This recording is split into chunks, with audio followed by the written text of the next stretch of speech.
তারপরে দেখছি তো কাজ করছে, খুব কাজ করছে, ভালো কাজ করছে, খোলা দিয়ে দিয়া।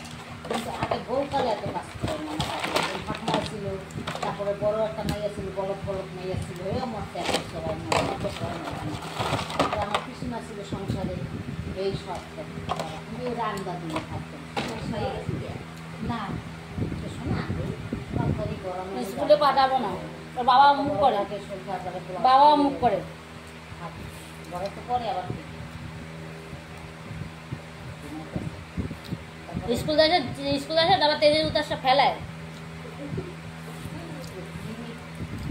মানুষ খুব চাপা ছিল, খালি মায়ের হইতো ওনার কাছে মনের কথা, উনি হইতো মার কাছে মনের কথা, এছাড়া কার কেউ জানে না ওনার মনের খবর। তাই বাপিও ফোন করে বলে এত চাপা ছিল, রোগও ভিতরে ভিতরে ছিল, কিন্তু বুঝতে দিত না। তাও উনি ভাবতো গোবিন্দা পান্ডি নিয়ে যান, এই ভাবতো।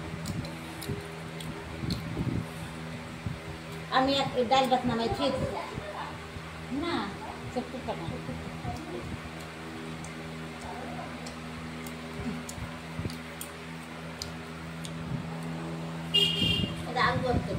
তুইও মনে করিস না কোনো কিছু সকাল মাথা, তুই তো বলে আলু লাগে না, আলু লাগে না, খেতে একটা দুটো আলু লাগে না, বোকার মতো কথা বলিস।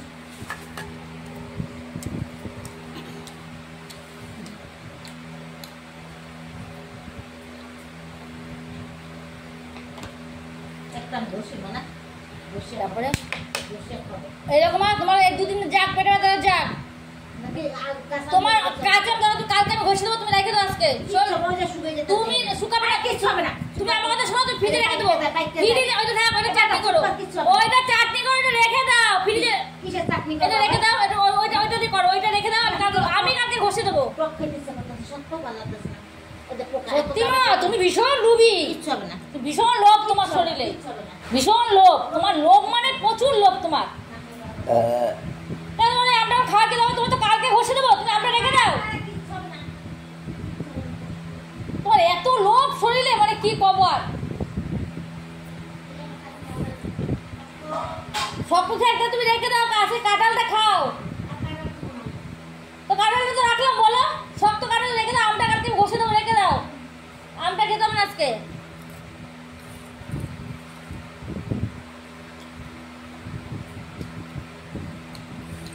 পেটে ব্যথা রোজ খাও, পেটে ব্যথা, তুমি এখন আমটা তোমার ঘষা কি দরকার, তোমার কালকে আমি আম ঘষে তুমি কালকে খাবা, রেখে দাও ওইটা।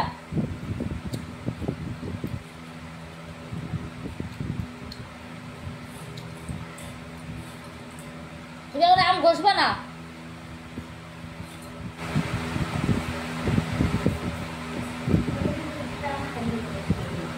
তুমি ছাঙ্কার আগে যে পছন্দ নিয়ে আসবা।